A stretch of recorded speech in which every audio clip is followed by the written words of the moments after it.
Lisa, what on earth are you doing, puppy?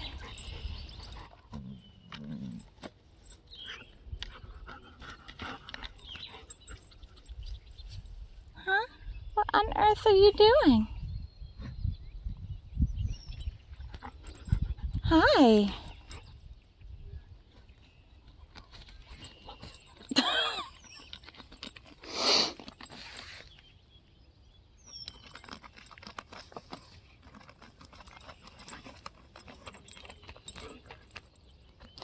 At least it's just dirt and it's not mud.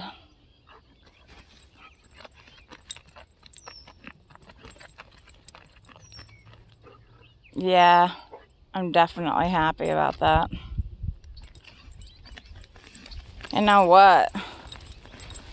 It would be really beneficial if I took some of these rocks and used them to fill in some of the holes at the doggy park.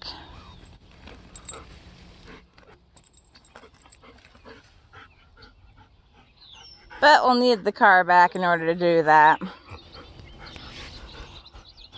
Lisa, tired out already?